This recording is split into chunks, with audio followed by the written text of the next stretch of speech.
Каждый год в начале февраля ветераны Отечественной отмечают годовщину победы в Сталинградской битве.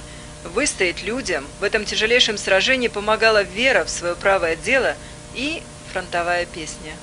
Многие хорошо знают песню Модеста Табачникова и Ильи Фраткина «Давай закурим».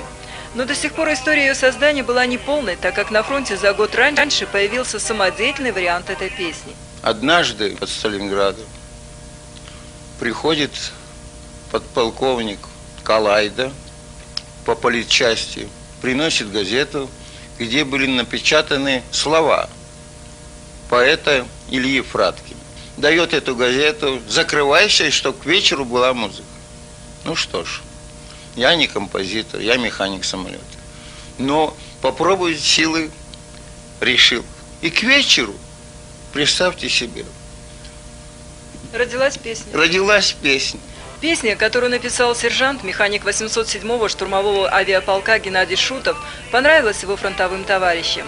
Пели ее и с грустью в ритме медленного танго, когда погибали друзья. И пели в ритме веселого фокстрота, когда возвращались с задания живыми.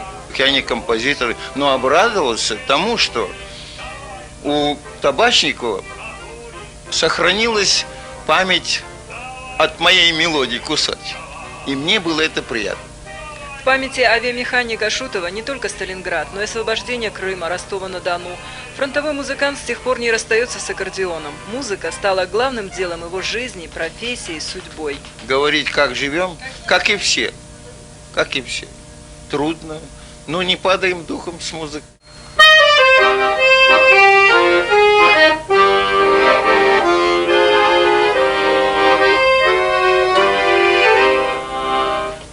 Теплый ветер с юга развязал дороги, и на южном фронте он теперь опять тает в Ростове, тает в Таганроге.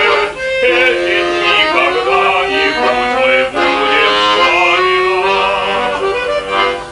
А в огнях пожарища, о друзьях, товарищах, где-нибудь, когда-нибудь мы будем говорить.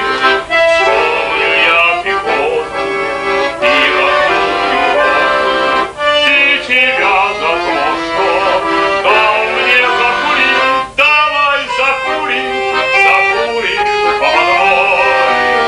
Давай закурим, товарищи.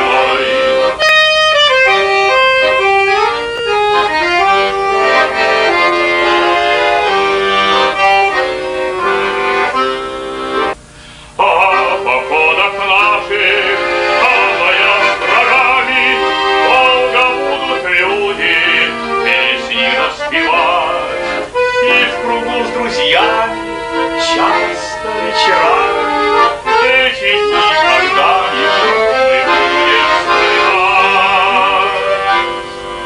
А в огнях пожар